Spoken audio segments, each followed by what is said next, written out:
Hello, welcome back to Emerge, the health podcast for busy, high performing women. I'm really excited to be joined today by Kate Vazquez, who is a functional medicine physician assistant, which is not something I hear all the time.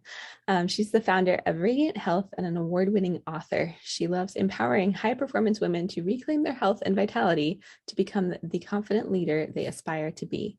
She created the Radiant Method and wrote the bestseller, Estrogen is a Bitch, to bring awareness about hormone imbalances. She teaches women how to naturally balance their hormones, use their cycle as their superpower, and reconnect to themselves at their highest level so they can create a life by designing the life they love living. Kate, welcome to the show. Hi, Dr. Alex. Thank you so much for having me here today. I'm just so excited for our conversation. Yeah, we share a lot of similarities and parallels in how we do things. So I think this is going to be fun. And let's just dive in. I'll have you start by sharing your story because we also have some parallels in that. And I've shared some of my journey on the show around estrogen and why it's a BITCH. So Yes, absolutely. tell me how you went from the world of being a physician's assistant to doing more functional medicine and kind of what that journey's looked like. Yeah, absolutely. I love sharing my story because that's exactly why I'm here and do what I am doing today. So starting off, I was when I graduated PA school back in like 2012, I first dove into cardiology because I love the heart, learning about it, and so that was my first job out of PA school. But I was only in it for a few months when I realized I was forgetting everything else I had learned, which I did not like. So I got the opportunity to jump into urgent care because that's really where I wanted to be, even though I loved heart and cardiology. I wanted urgent care because I got to see everything, and I love the quick fix. Like I didn't like primary care and like management. I wanted more of like helping people feel better in the moment. So urgent care was amazing for at least the first like 5-6 years, and then after that time, it actually I started noticing like the same people coming in all the time, and they would constantly ask me, why am I getting sick, why are these medications not helping? And at first I didn't know what to tell them, and I didn't know how to help them. Like I only learned what I knew and how to help them in the moment and to send them back to their primary or send them off to a specialist. And that's all I knew being in the urgent care, and that's all I could do being in the urgent care as well. And one day I was listening, or I came across Dr. Hyman somehow. I don't even remember how, but I was listening to him talk about functional medicine. And I was like, what is this? And he was explaining how functional medicine is the medicine of why, and how we look at the whole body and how all the systems are integrated. And a lot of chronic disorders can be reversed and we can heal our own body. And I was like, wow, this sounds amazing. And I'm like, sign me up. So I did my research, and I decided to pursue my functional medicine certification through the Institute of Functional Medicine, and so IFM. And so once I started learning about functional medicine, I realized like, once my eyes were open, I couldn't go back and I couldn't continue to work in the urgent care anymore because I knew there was a better way for people, and I really wanted to help people on a whole nother level. So I started my own practice. While I was getting my certification, I decided to start my practice while still working at the urgent care until it finally got to the point where I was able to be in the practice full time once I got my certification. And also during that time, I also had my own health issues that I didn't think were a big deal, but I realized like what was happening in my body. So to start, I had migraines ever since I was a child. And then when I went through puberty, I developed acne. And so I ended up getting on birth control pills, which did help clear my skin. So that right there was a sign of hormonal imbalance. And then I started having a lot of anxiety in high school into college. And then in college, developed a lot of constipation and bloating. So having a lot of GI issues. So basically, one thing was happening after over the course of my life. And I didn't really think that they were all connected, and they really were. Everything was happening, and it was like a domino effect, one thing happening after the other. And I had to just really learn about my body, and that's why I went through functional medicine, because then it really helped open my eyes. I learned about my body, about all the systems that were being impacted, and learned how to heal my gut, learned how to help calm my body down because I had so much anxiety and stress, and that was really impacting my gut and my hormones. So I did a lot of healing, but I was still on birth control pills. And it wasn't until about almost 3 years ago, I finally came off birth control because I wanted to prepare my body for pregnancy. I'm still not ready for pregnancy, but I wanted to make sure there was enough time for my body to be off the hormones to make sure I had optimal nutrients in my body. But when I finally stopped birth control, my hormones went crazy. And this surprised me because I'm like, I don't understand. I did all the work. I supported my gut. I, reduced the amount of stress in my body, really calmed down the anxiety and optimized my nutrients. And I'm like, what is happening? For the first time in my life, I was having irregular cycles. They were longer than 30 days. Some were like 32, some were 36. It was like all over the place. Every month it was irregular. I had severe menstrual cramps. I also had breast tenderness. And I'm like, I've never experienced that before either. And I started gaining a little bit of weight in my butt, hips, and thighs, which I've always been like a slim, active, fit person. And so when I started gaining weight, I'm like, whoa, what is going on? So I decided to test my hormones because that was the one thing that I hadn't looked at yet because I was on birth control, and birth control suppresses all of our hormones. So obviously everything's going to be low. But once I was experiencing these symptoms of hormonal imbalance, tested my hormones, and I discovered my progesterone was really low and I needed to support estrogen metabolism. And that's where the problem was. So I was experiencing symptoms of estrogen dominance. And once I understood what was happening in my body, then I figured out how to really help support my hormones naturally to get them back into balance. And then I started seeing the same patterns in the clients that I was seeing as well. I realized like, wow, a lot of women have estrogen dominance.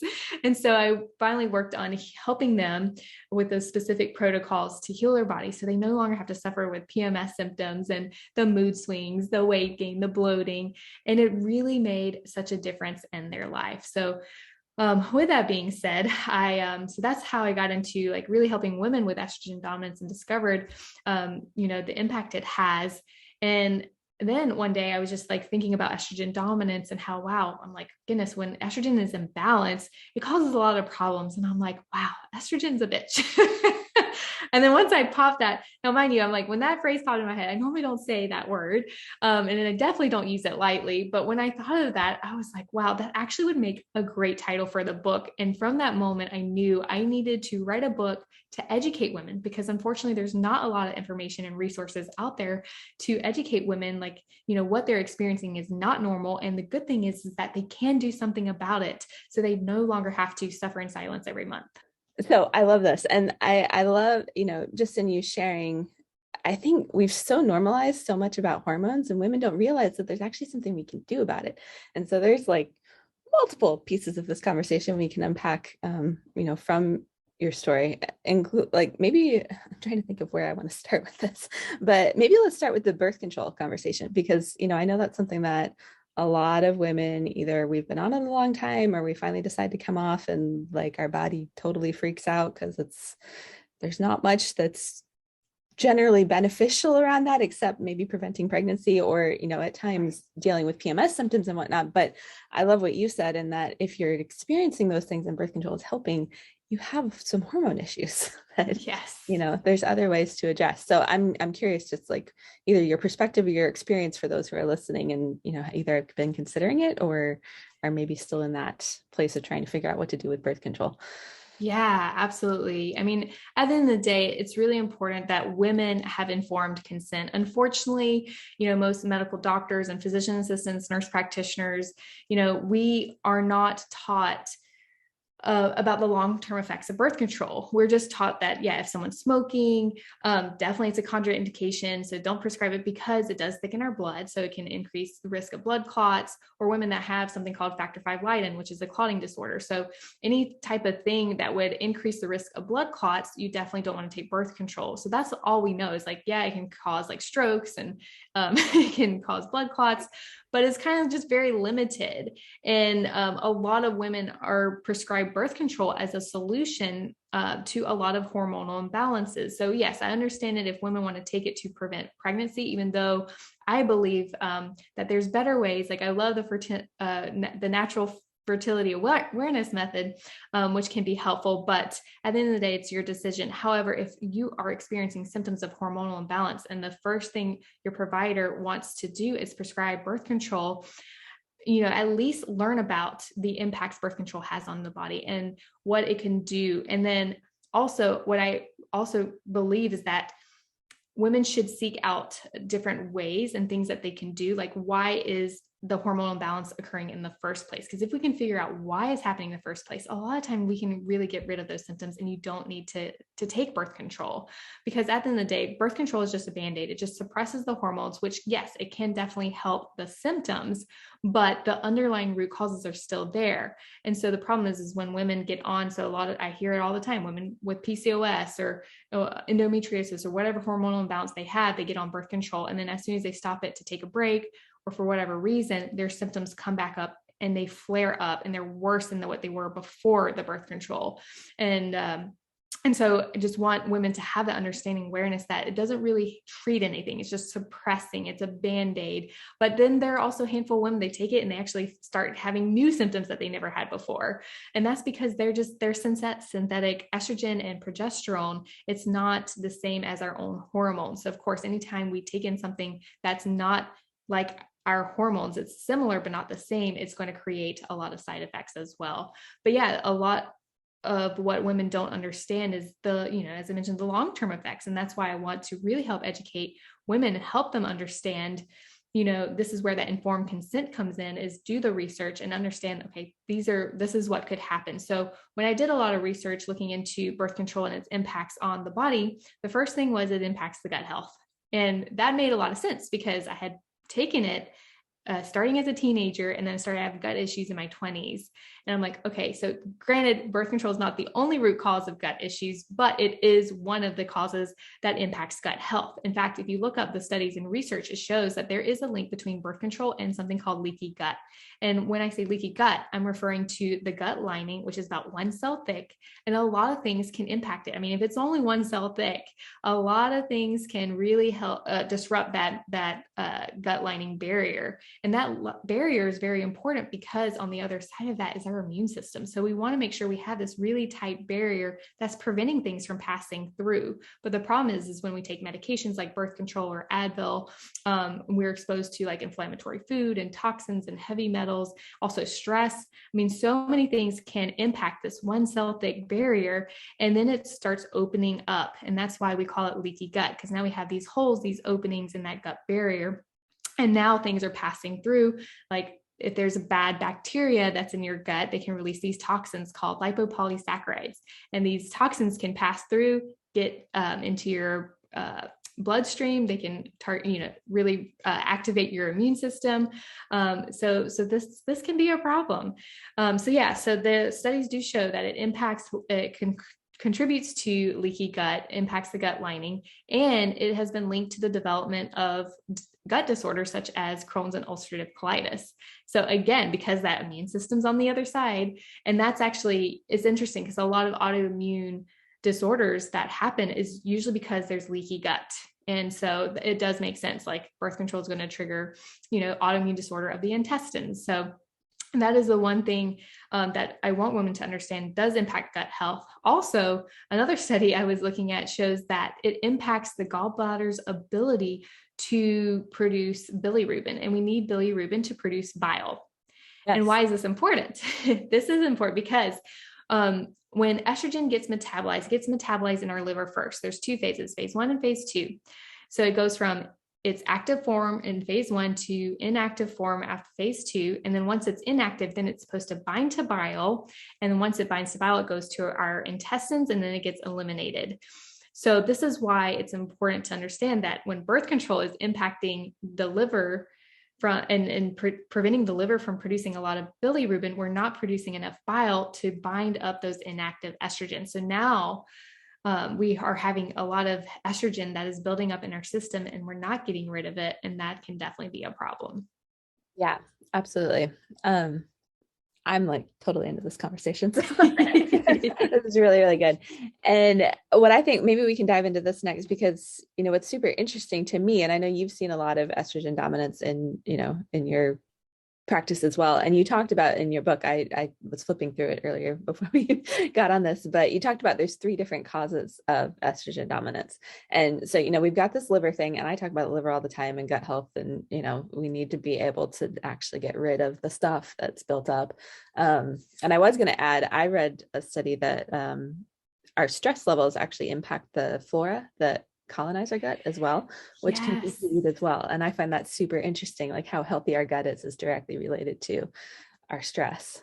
So I just thought I'd throw that tidbit in, but Yeah, absolutely. I mean, the three main causes are, is poor gut health, toxins in our environment, birth control pills, but there's so many other causes to estrogen dominance as well. But I'm so glad that you mentioned that, because that was another thing too that I realized when I was going through functional medicine for myself and healing my body. I came across a study that showed stress depletes lactobacillus.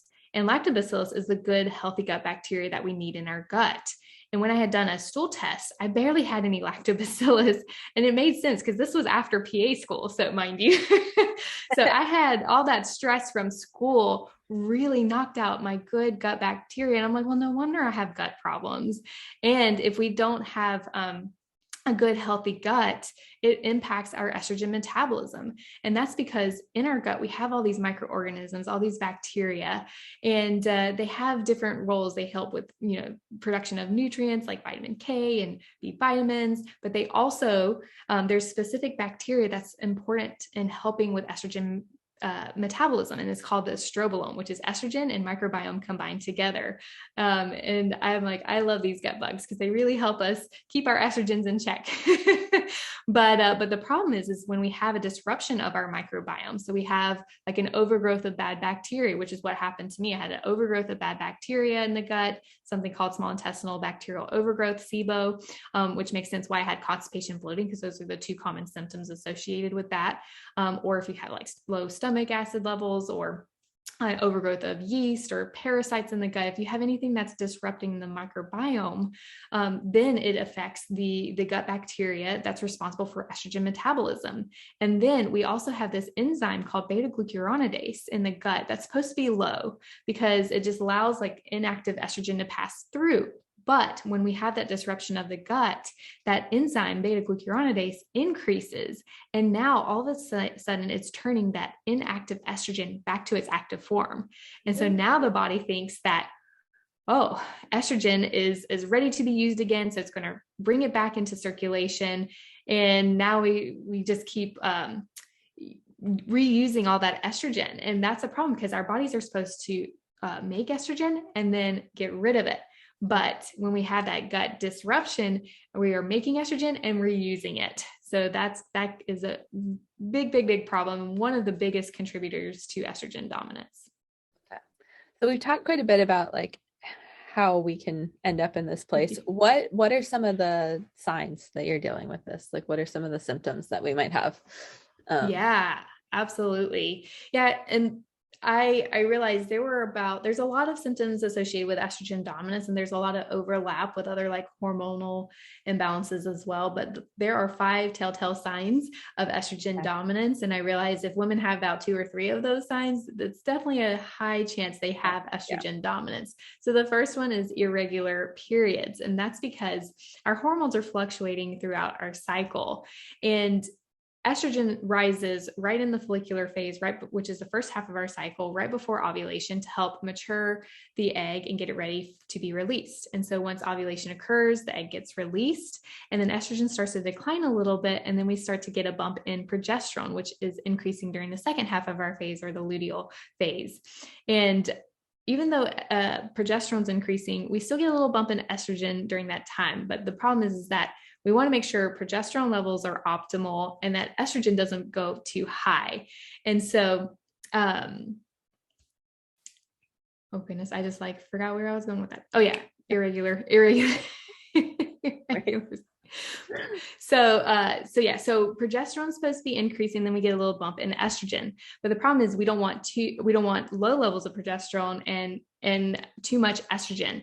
And when that happens, when we have lower levels of progesterone, it's not sending the signals from our brain to our reproductive organs that pregnancy has not occurred, and then we have our period. So what that does is that actually causes us to have irregular cycles because we're not getting the signals at the proper time. So it kind of sets off our cycles back, or sets our cycles back off a little bit. So also estrogen excess estrogen can also affect ovulation too. So like women that have PCOS usually have high levels of androgens or testosterone and DHEA that can impact ovulation, but so can estrogen too. So sometimes that can delay or prevent ovulation from occurring. So that when that happens, then we get those irregular cycles as well. The second symptom of estrogen dominance is PMS symptoms. And that's because remember, we have these fluctuating hormones of estrogen, progesterone. If progesterone levels are too low, it's going to cause headaches, mood swings, and insomnia. And if there's a lot of estrogen in the body, what happens is estrogen actually causes prostaglandins to be released. And prostaglandins are what help to contract the uterus when we have our period, to help release the endometrium so we can have our period. But those prostaglandins also create inflammation and create pain. So if we have a lot of estrogen in our body, it's releasing a lot more prostaglandins. So that's why a lot of women will experience these really severe menstrual cramps. The third symptom is heavy periods. And that's because estrogen also is responsible for the lining of the endometrium. It's supposed to help thicken the lining. But if we have a lot of estrogen in our body, it's going to cause a really thick endometrial lining than normal. And so that when the women, so that is why when women have their period, they will actually have really heavier bleeds because they have a really thick endometrial lining due to those excess estrogens. The fourth symptom is breast tenderness, as I previously mentioned, and that's because estrogen causes the breast tissue to swell. And if there's a lot of excess or imbalanced estrogen, it causes that tissue to swell, and that also can cause the formation of cysts. So sometimes women that develop like fibrocystic breast disease, it's because there's just too much estrogen in their system. And then the last symptom that I discovered, and I previously mentioned it too, which is what I developed, is that weight gain, the weight gain in the butt, hips, and thighs. And that's because estrogen is responsible for our curves. So when we go through puberty, we start to get the curves in our butt, hips, and thighs. But the problem is that when we continue to gain weight and it gets deposited in the butt, hips, and thighs, that's definitely the biggest sign of estrogen dominance. So as I mentioned, if women are experiencing 2 or 3 of those symptoms, definitely high chance that there could be some imbalance with estrogen. Absolutely. And I'll, sharing my story, because I've talked about it on the show a little bit. I ended up figuring out I was estrogen dominant about a year ago and have gone on a journey where I've lost about 30 pounds. And listening to this, I'm like, I don't think I've quite nailed it, because like every couple I still, have some bad cramping and stuff. So I gotta do some more work on that. But for those listening, the big thing, because in my practice, I'm like, I don't want to deal with weight loss. I don't want to be part of that world. It's all gimmicky. It's all crap. Like, I can't stand it. I'm being really, blunt with people on here. But I kept having all of these clients, and myself included, like I just kept gaining weight, and I'm like, I'm doing all the things, but I can't lose weight. What in the heck? And so I literally, for those listening, I had my head buried in the sand for like 3 years. And then I was feeling like, dummy, some stuff about hormones, just test yourself. So I did. And sure enough. And as soon as, I was able to do some work with my liver and get metabolism going, and I did some pretty intensive, changes in how I was eating, the weight came off. I mean, I lost like 9 inches in my hips and around my thighs, like in each place. And that, quickly, in like maybe 6 to 8 weeks or so. And so when you get it realigned, your body will change. Absolutely. From that. And no more PMS symptoms. Like I said, I occasionally still get them, and I think it's tied to how I've been eating. So I'll take absolutely. Yeah. And if I will still have a little bit of cramps here and there, a cycle here and there. But when I look back at the last month, it's usually because I had a little bit of a stressful month. So when I'm like creating something and launching something, there's a little bit more stress, and that does impact my symptoms and my hormones, hands down. And at the end of the day, it's like, we can do our best to like educate ourselves and do everything, right, eating the right foods. But there will be something like if you go on vacation and they don't have all the best foods, available, or you had a stressful month. And even though I'm better about my self-care, I'll admit, sometimes I just like let go of it for a couple of days, and that makes a huge difference. And then that impacts our hormones. So yeah, I mean, Yeah.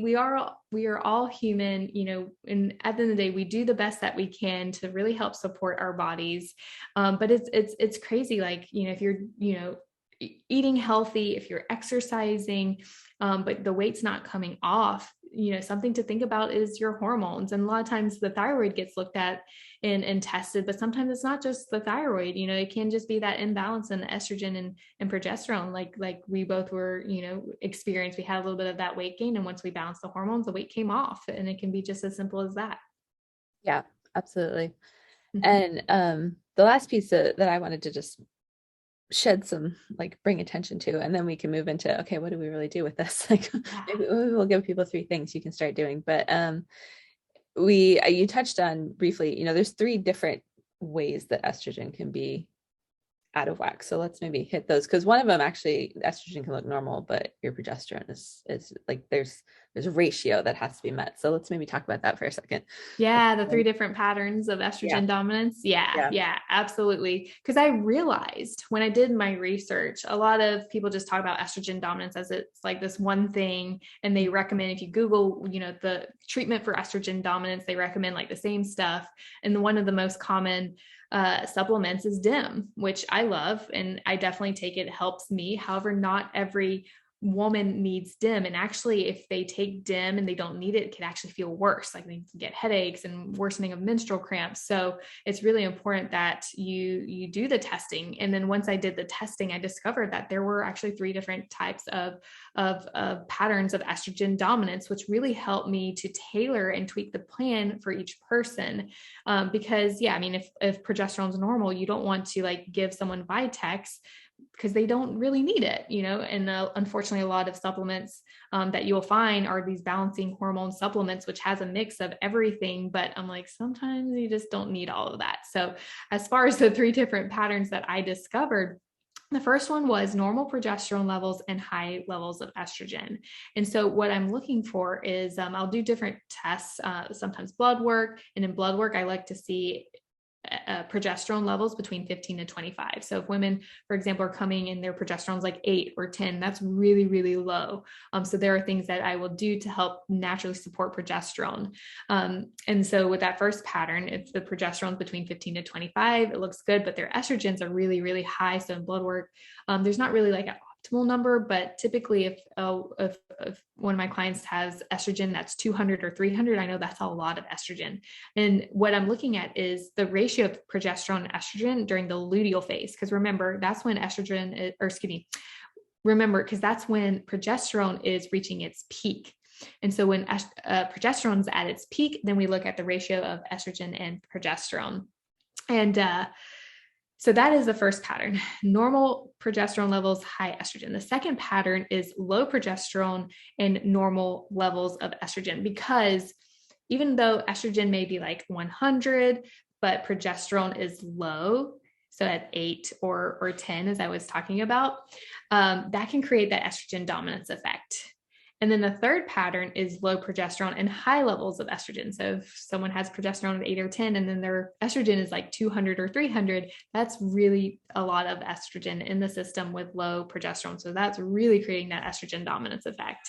But yeah, I'll sometimes do blood work, but my favorite test is a urine test to really look at the metabolites of progesterone, the estrogen. And that's because I can also see what the liver is doing with the metabolites.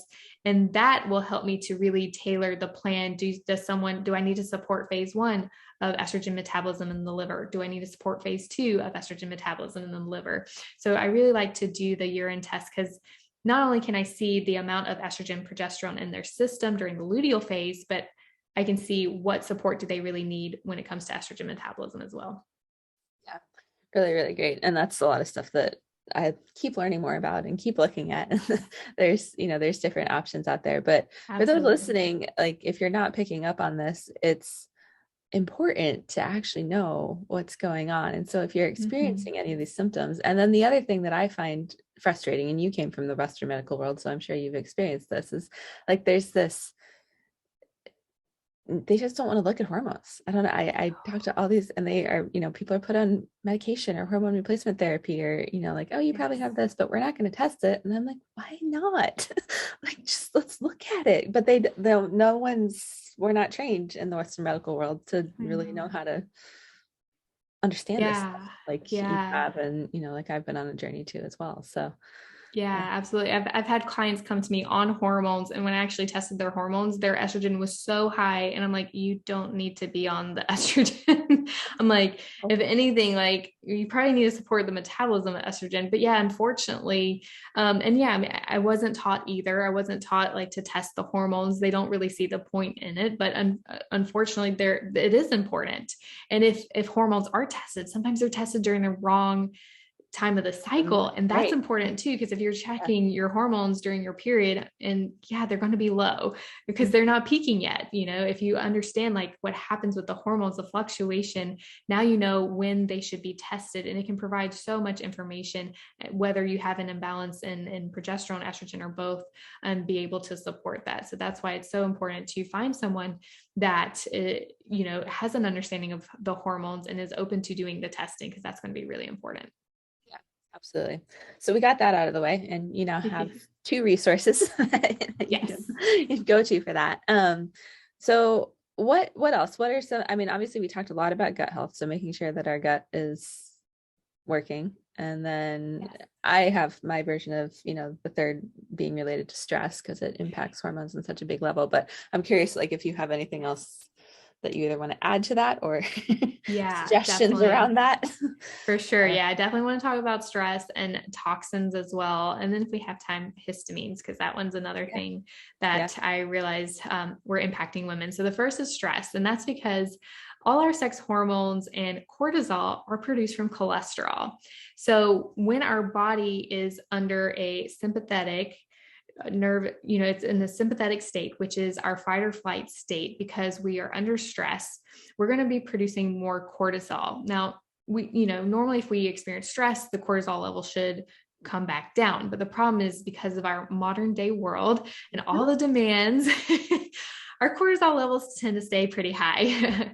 And over time, eventually they'll drop and become really low because the adrenals just get tired of producing a lot of cortisol. They can't keep up with the demand. But when our bodies are constantly in that fight or flight mode, that sympathetic state, as I mentioned, we're going to be producing more cortisol, and we're not going to be producing as much progesterone. Now, progesterone is what is needed to help build to make the other sex hormones. However, women will still have, a lot of estrogen in their system anyway. So, but the importance of this is that when the body is not producing enough progesterone, that's where I'll see pattern 2 and 3 of estrogen dominance, where I'm seeing lower levels of progesterone and normal high levels of estrogen. And so when I see that, I realize we need to really work on helping to support the adrenals and help women to adapt to stress. And I don't like saying manage stress. So I'm always saying, how can we like learn to adapt to stress? Because the stress is always going to be there. We're never going to manage the stress. The stress is always going to be there. But what can we do when we are in a stressful situation to really help support our adrenals and help our bodies to adapt to stress? So in that way, moving our bodies from that sympathetic state into a parasympathetic state. Because when our bodies are in a parasympathetic state, that's our rest and digest state. And that's when the body's more likely to produce progesterone, because at the end of the day, we are biologically made to procreate. And so every month, our bodies are meant to be producing progesterone. So if an egg gets fertilized, then pregnancy, will occur.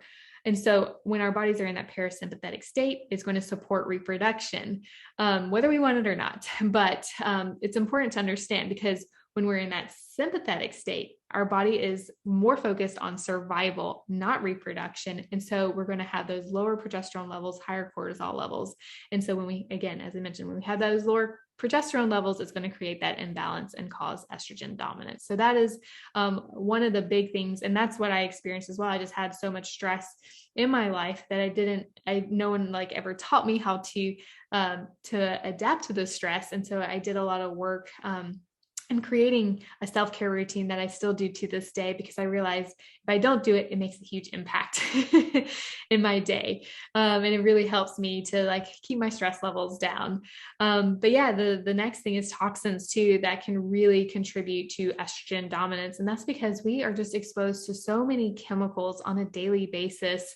When I learned about, the products that I was using on my body and that are in my home, I was just like amazed at how many chemicals I was exposed to. And even more when I was looking at Environmental Working Group, they did a study which revealed that women use on average 12 products a day and are exposed to 168 chemicals. And when I saw that number, I was like mind blown. So I started like grabbing all the products that I was using and reading the labels, counting all the ingredients. I'm like, oh my goodness, am I using over 100 ingredients? It was so scary to me. And I realized I needed to start swapping these things out for better non-toxic products. And and I did that. I started swapping out my toothpaste, my shampoo, my body wash. And the reason is that these toxins, they contain these chemicals called xenoestrogens. And xenoestrogens are basically foreign chemicals that are structurally made to look like estrogen. And so when we are exposed to these chemicals, they bind to the same estrogen receptors in our body as estrogen. And so now our body thinks that there is more estrogen in the system than there really is. And that is a problem. So yeah, we want to really start looking at what are the products that we're using on our body and in our home, even personal care product, or not personal care products, but household cleaning products. So the Lysol, the Windex, all those things are just so many chemicals in them. The good thing is that there are so many companies out there that are making non-toxic, a lot cleaner products. And, they are thankfully a lot of great resources too, like Think Dirty, and also Yuka. So YUKA, those two apps I love because they have a scanner in the app. So you can scan all the products that you're using, scan the barcode, and it will show you and give you a rating. Is it clean? Is it half and half? Or is it really dirty? And that way you have an idea of the products that you're using in your home, how clean they are or not, and what you need to replace them with. So then when you go to the store, again, use those same apps and scan all the products in the store to find a better alternative. And I do want to say though, when I learned about all these toxins, it was definitely overwhelming because I'm like, oh my gosh, I have to replace like everything in my home. But I always say, start with one thing, swap out one thing at a time, because yeah, it can be overwhelming to replace everything, and costly. So if you just start swapping one thing out over time, you will have all the non-toxic products in your home. So that is another big contributor to estrogen dominance. And then lastly, I'm going to talk about histamines, because I realized a lot of my clients got better, but then there was a handful that just didn't get better, no matter what I did, working on the gut, helping them to adapt to stress, supporting nutrients, getting rid of the toxins. There was still a small population that just wasn't getting better. I'm like, okay, what's the missing link here? But I discovered that a lot of them were very sensitive. They necessarily weren't sensitive in childhood, but as they started getting older, they realized they were really sensitive to certain chemicals and things and certain foods that they were eating. And I realized what the missing link was that they had histamine intolerance. And histamine intolerance is different than just like regular allergic reaction. Because yes, histamines do play a role, like when you have an acute allergic reaction, if you are exposed to a chemical, or if you take a medication or eat a specific food and you get really swollen and break out in a rash, or it can even cause anaphylaxis, which is a life-threatening condition. Histamine intolerance is a little bit more of a delayed reaction. It doesn't happen as soon after exposure. In fact, a lot of time people will have higher levels of histamines that build up in their body, and they're just not able to break it down. And they can present with a lot of similar symptoms as like someone just having just like environmental allergies. So like runny nose, congestion, sinus headaches, but they can also have rashes too. They have rashes and hives that, they can't figure out what they're being exposed to. They can also have a lot of digestive issues. So some bloating, gas associated with that. Also anxiety is another common symptom. It also can really flare up PMS. And that's what I discovered too in my clients. Once I realized they had histamine intolerance, we pulled out the histamine foods and I put them on some natural like antihistamine supplements and supplements to help them break down the histamine in their body. And it was like a 180 degree. They went from having PMS and pain around ovulation to being completely PMS free and no pain around ovulation. It was amazing. What a difference that made. So if you're out there and you're like trying all these different things and something's still not working and you're realizing you're really sensitive to a lot of things in your environment, think histamines. That's good. That's a connection I hadn't made yet that now I'm really curious about. So I'm going to have to explore that one too. Absolutely. Awesome.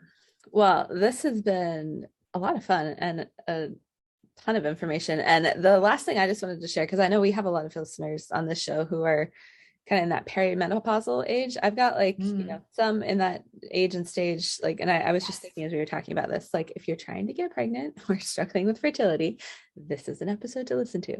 If you are going into menopause and having a lot of, the symptoms that we've normalized that go along with this is also an episode to listen to, because these imbalances are going to rear their heads even more as you start to phase out of cycling regularly, because we still have some cyclical stuff that happens. So I just absolutely thoughts on that. I'd love to speak on that as well. And that is an important point, because it's not just women that are cycling that are experiencing estrogen dominance. In fact, when women start going through perimenopause and menopause, the first hormone to decline is progesterone. So what happens is when progesterone starts declining and estrogen still hanging out, is going to create that estrogen dominance. So a lot of women, when they start going through the change, they will start experiencing a lot of the same symptoms: the heavy periods, the irregular cycles, the insomnia, the mood swings. So they'll experience a lot of the same symptoms of estrogen dominance. So it's not just women that are still cycling, it can impact those women as well. And again, for everybody, it's about bringing balance and, going through these steps to really figure it out, because it's possible. We're both living proof of this. That are living proof of this. So absolutely. And I do want to say one more thing. I don't want to give estrogen a bad rep, and I talk about this in the book as well, because we do need estrogen. Estrogen is so important. I talk about the benefits of estrogen. Like, it really protects our heart, our bones, because when women do go through menopause, so, it's like with anything, do you have too much or too little? So when we have too much, it causes problems. When we have too little, it causes problems as well. And a lot of times when women go through menopause, they lose the protectiveness effect of estrogen. And that's why they're at more at risk of a lot of chronic disorders like heart disease and Alzheimer's, diabetes, and all these things, because they don't have estrogen protecting them anymore. So I don't want to say that too much estrogen is bad, but it's all about figuring out where the imbalance is occurring and helping to really support our liver and our gut to help with the metabolism of the estrogen, so too much is not building up, to really help support that. But I don't want to give estrogen a bad rep. We need estrogen. Estrogen is our friend, but it can become a problem if it's imbalanced. Absolutely. Well, Kate, thank you so much for coming on and just sharing your knowledge and kind of laying it all out. And I learned some more stuff from this, and I'm constantly diving in and learning from that. So thank you. Yeah, absolutely. Thank you so much for having me on today. Yeah. And real quick, obviously you have a book. For those watching the video, I have it here. It's called Estrogen is a Bitch. But we still love her, right? Yes. So you have a book. Where can women go to connect with you and, learn more if they feel so inclined? Yeah, absolutely. They can go to Amazon. That's where the book is. They have the Kindle version, paperback, hardcover.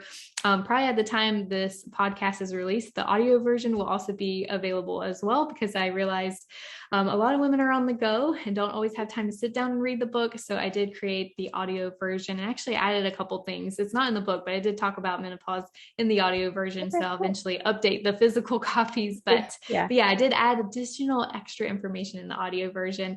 And there's awesome online resources too that come with it. So it's just packed with so much information talking about, what is estrogen dominance. I dive into all the different causes.